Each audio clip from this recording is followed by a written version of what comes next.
pesan moral apa yang ingin disampaikan melalui lagu Busur Hujan tadi? Pesan apa yang mau disampaikan kepada kami semua dan penonton di rumah? Seperti menyampaikan kayak kesadaran kembali bahwa kekayaan Indonesia ini adalah dari keanekaragamannya. Bukan hanya bahasa, suku, agama, ras, tapi juga yang penting adalah keanekaragaman hayatinya. Ada hutan tropis, keanekaragaman hayati yang ada di lautan. Jadi Indonesia ini kaya karena keanekaragaman itu. Iya, ini kekuatan yang dimiliki bangsa kita ya, yang mungkin membuat bangsa-bangsa yang lain sebenarnya tanda kutip iri sama kita. Jadi kita harus memanfaatkan seoptimal mungkin bahwa keragaman adalah kekuatan, ya, bukan untuk dijadikan bahan konflik. Benar, dan dimanfaatkan sebesar-besarnya untuk kepentingan rakyat. Ya, menarik tentang keberagaman. Ada cerita yang kami dengar dari Bali tentang anak-anak muda yang menolong orang lain dengan segala keterbatasan mereka. Dan mereka dalam menolong tidak memandang suku, tidak memandang agama, tidak memandang laki atau perempuan, tetapi yang paling penting adalah apakah orang itu membutuhkan bantuan. Dan mereka kemudian menjadikan ini sebuah gerakan yang bukan saja menolong sesekali, tetapi berkali-kali. Nah, siapa mereka? Mari kita sambut Buleleng Social Community. Ekat dan Agus Gosin. Iya, beli Eka, apa kabar? Senang bisa ketemu Agus Gosin. Ya, terima kasih. Ya, silakan duduk, boleh salam-salaman. Baik, Buleleng Social Community, ya, atau kita sebut komunitas Buleleng, supaya mudah ya. Ini komunitas. Iya, komunitas, Bang. Dibentuk sejak kapan? Kami mulai terbentuknya itu tahun 2015, tepatnya 27 Juni, Gus ya? 27 Juni 2015. Boleh cerita sedikit nggak? Kenapa sampai kemudian terbentuk komunitas ini? Awal mula kita dengan teman-teman belum pada ketemu. Masih individu-individu secara pribadi membantu sesama yang ada di sekitar tempat tinggal kita dulu. Nah, suatu perjalanan, suatu waktu saya sendiri menemukan ada kakek dan nenek di sebuah gubuk tua, reot, atapnya pohon kelapa, lantainya tanah. Ya, nenek-nenek itu pakai tongkat keluar sendiri. Itu tempatnya di dalam kebun. Nah, saya dekati nenek tersebut. Nah, nenek tersebut lagi membawa sisa nasi yang sudah basi. Nah, saya tanya, nenek kenapa ini belum dibuang? Kan udah basi. Nah, cuma ini yang beliau punya.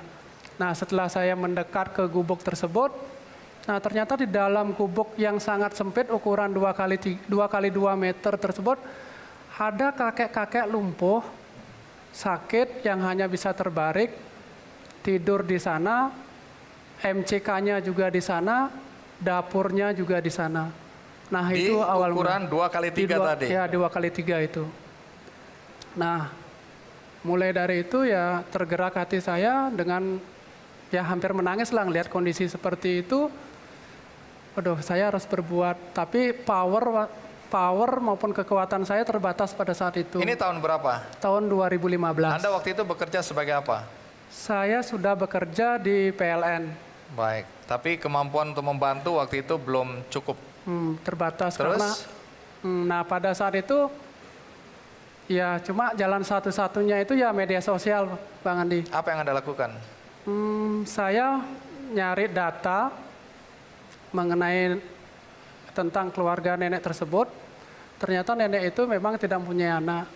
Nah, saya data, saya foto, saya up di media, saya isi narasi, ya kata-kata sedikit lah gimana kondisi nenek tersebut.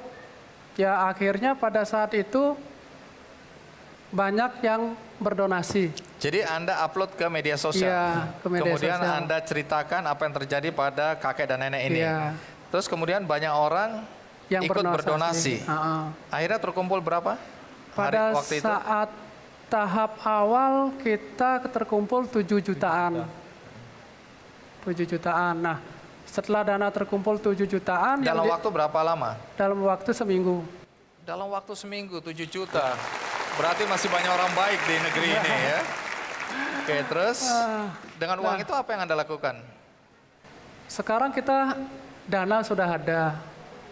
Cuma yang menjadi pertanyaan sekarang, kalau mau bantu rumah, yang mengerjakan siapa? Oke, dengan ongkos atau dengan biaya 7 juta itu Iya, tadi. Terus yang- apa yang dilakukan?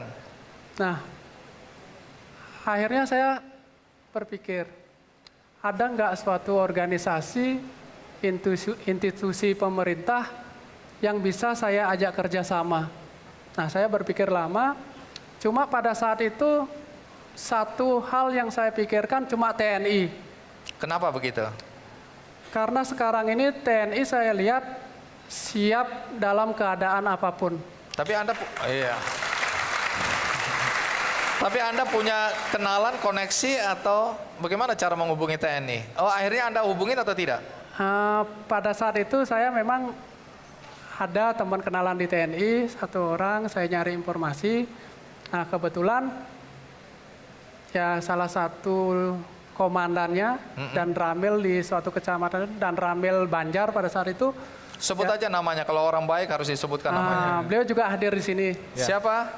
Pak Sabar Santoso. Pak Sabar boleh berdiri? Iya. Boleh lihat ke sana?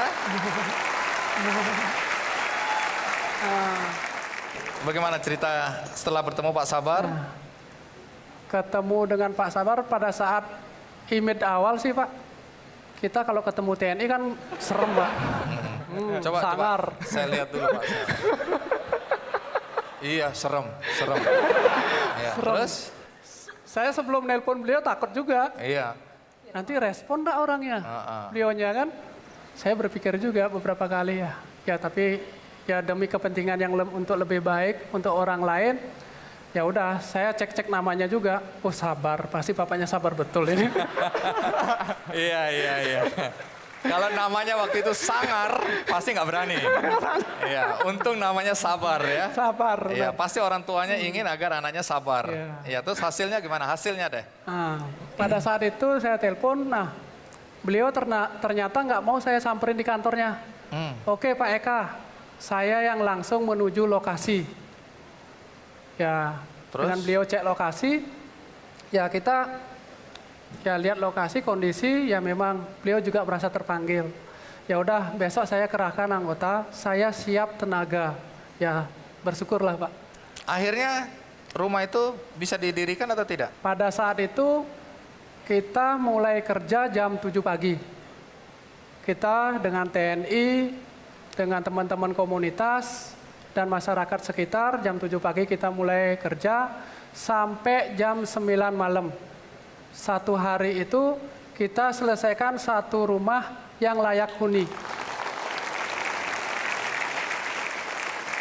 Yang jadi anggota komunitas Buleleng ini dibayar atau tidak? Tidak. Jadi Tidak. Kok mau mereka?